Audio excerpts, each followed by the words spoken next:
नमो नमः सर्वेभ्यः मित्रमणिभ्यः पाठकमणिभ्यश्च। आइए, स्वागत है आप सभी का संस्कृत विषय अध्ययनम नामक YouTube चैनल पर। आइए हम परीक्षा दृष्टि से यूजीसी नेट या अन्य किसी भी परीक्षाओं में लगाए गए इस शिशुपाल वधम महाकाव्य के हम प्रथम सर्ग को वर्तमान में अध्ययन कर रहे हैं। तो प्रथम सर्ग के अंतर्गत हम आज यह 11वां श्लोक पढ़ेंगे, क्योंकि हमने 10 श्लोकों तक अध्ययन कर लिया है। 10 श्लोकों को आप YouTube चैनल के प्लेलिस्ट में जाकर के देख सकते हैं, उनका अध्ययन कर सकते हैं, भली भांति उनको जान सकते हैं। तो हम आज यह 11वां श्लोक पढ़ रहे हैं। आइए सर्वप्रथम इसका उच्चारण करते हैं। वंशस्थ छंद चल रहा है, आप सभी जानते होंगे, तो वंशस्थ छंद में ही हम इसको उच्चारण करेंगे। तो आइए। निवार्त्य सोऽनुव्रजतः कृतानतीन् अतीन्द्रियज्ञाननिधिर्नभः सदः। यहाँ पर होगा निधिर निधि। ये जो निधिर है या निधि है या रेफ हो जाएगा। पुनः पढ़ेंगे। निवार्त्य सोऽनुव्रजतः कृतानतीन् अतीन्द्रियज्ञाननिधिर्नभः सदः।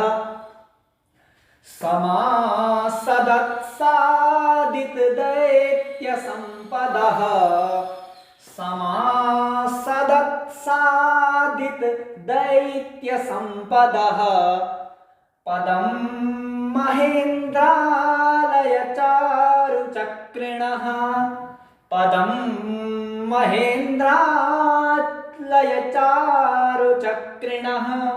इस प्रकार इसका उच्चारण हम सभी करेंगे। तो इसका जो क्रियापद है यह है समासदत्। सम उपसर्ग पूर्वक सद धातु लिट लकार का रूप है यह। तो समासदत्, समासदत् कहने का मतलब है प्राप्त हुए, आससाद प्राप्त।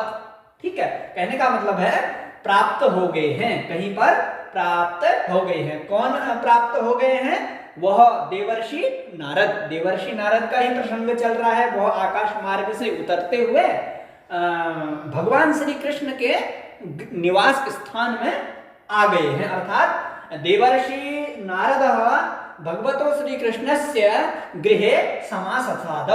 इस प्रकार हम अन्वय स्वयं से जोड़ सकते हैं, अनुवृत्ति कर सकते हैं। तो समासदत् आ गए हैं वो। और कुत्र समासदत्? पदम। पदम स्थानम, स्थान पर, उस स्थान को प्राप्त हो चुके हैं। ठीक है। और वो जो पद है वो स्थान कैसा है? महेन्द्रालय चारु पदम। महेन्द्रालय चारु। महेन्द्रालय कहते हैं, महेंद्र कहते हैं देवराज इंद्र को। महा इंद्र है जो देवताओं के जो राजा हैं। तस्य आलय, उनका जो आलय है, आलय कहते हैं स्थान को, निवास को, भवन को। तो महेन्द्रालय यानी कि स्वर्ग, इंद्र का जो राज दरबार है उसके समान चारु, सुंदर। कहने का मतलब महेन्द्रालय के समान चारु पदम समासदत्। मतलब देवराज इंद्र के निवास स्थान के समान सुंदर पद में, सुंदर निवास स्थान किसका है? कृष्ण का। उन कृष्ण के निवास स्थान को भवन स्थानम समासदत्। ठीक है। वो किसका निवास स्थान है अब बताएंगे। चक्रिणः, चक्रिणः। सुदर्शन चक्रम धारयति यः सः सः श्री कृष्णः तस्य श्री कृष्णस्य।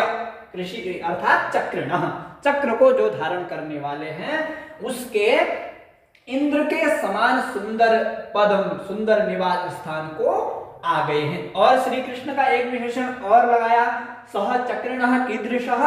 सादित दैत्य संपदः।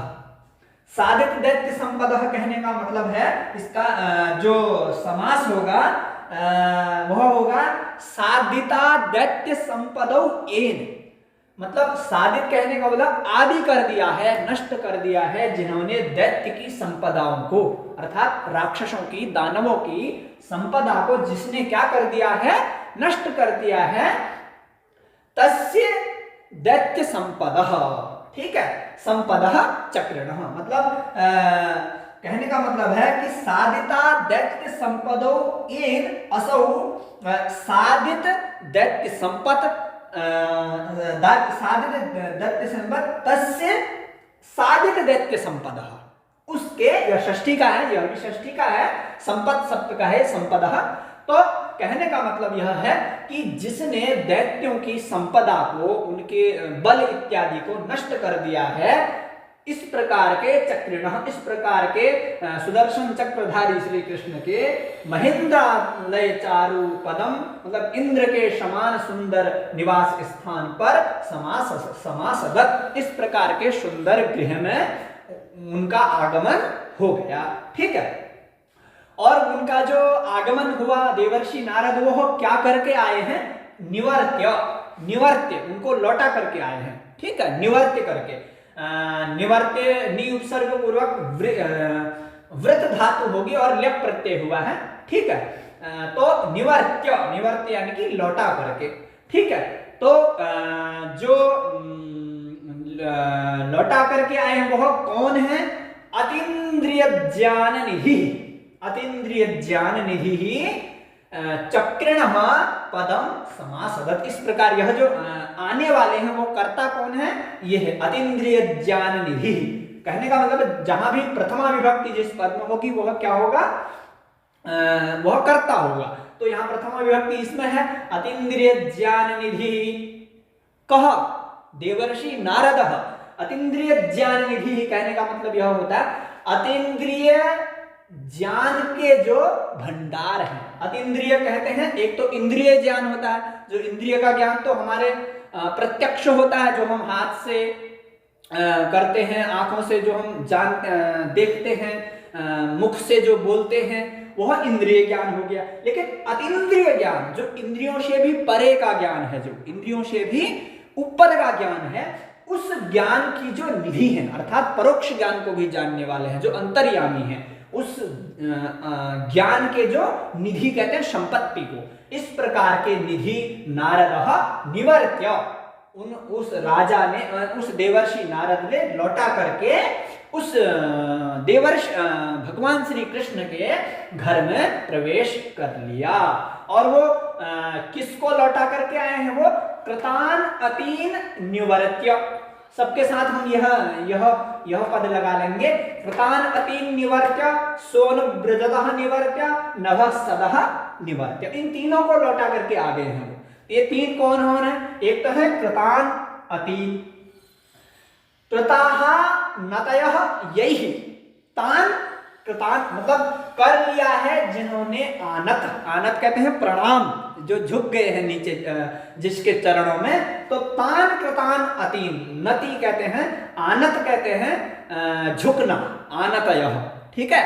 तो आनत आनतयः, तो तान ये द्वितीय का बहुवचन है, आनतीन आनत हो गए थे जो उन कृत करके, अर्थात आनत प्रणाम करके, देवर्षि नारद को प्रणाम करके जो आनत हो गए थे, सिर को झुका लिया था, तान कृतान अतीन, उन नतमस्तकों को, और वो कौन है, नभस्सदः, नभस्सदः भी सृष्टि का है, नहीं द्वितीय बहुवचन है, नभस्सदः सदस्य शब्द का होगा, तो नभस्सदः कहने का मतलब है नभसी सीदन्ति ये ते नभस्सदः तान नभस्सदः, ठीक है। उन नभस्सदः मतलब नभ माने होता है आकाश, सदः माने निवास करने वाले, आकाश मार्ग में यानी कि अंतरिक्ष में जो निवास करने वाले हैं, उन नभस्सदों को भी निवर्त्य, और कृतान अतीन निवर्त्य, नभस्सदः निवर्त्य, और तीसरी बार बता सोनुव्रजतः निवर्त्य, जो अनुव्रजतः, अनुव्रज अनु माने होता है पीछे, व्रजतः माने चलने वाले, अनुव्रजतः निवर्त्य, उन अनुव्रजतों को, जो पीछे चलने वाले हैं उनके, देवर्षि नारद को जो छोड़ने आए हैं, उनके पीछे जो उनके शिष्यगण हैं, उनको निवर्त्य, उनको भी लौटा करके सह, इस सह भी करता है, किसके लिए है? सह देवर्षि नारद, कीदृश सह देवर्षि नारद अतीन्द्रिय ज्ञान निधि सह अनुव्रजतः कृतान् अतिन्नवसदः निवर्त्य साधित दैत्य संपदः चक्रिणः महेंद्रालय चारुपदम समासदत्।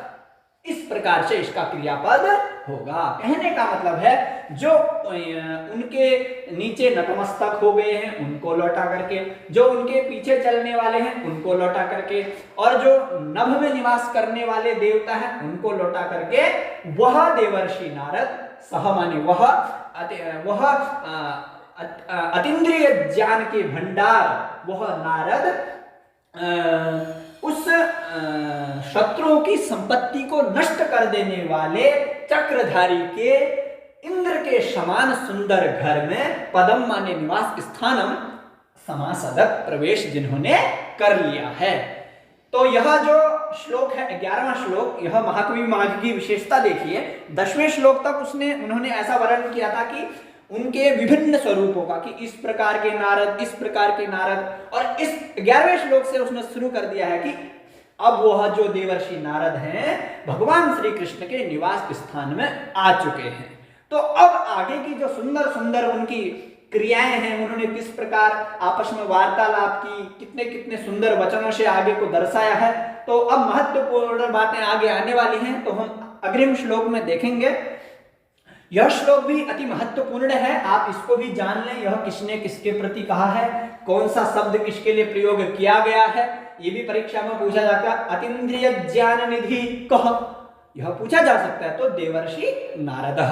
इस प्रकार से इसका हम ज्ञान करेंगे। तो अगला श्लोक लेकर के आप सभी के सामने उपस्थित होऊंगा। आप सभी का धन्यवाद। जय तो संस्कृतम।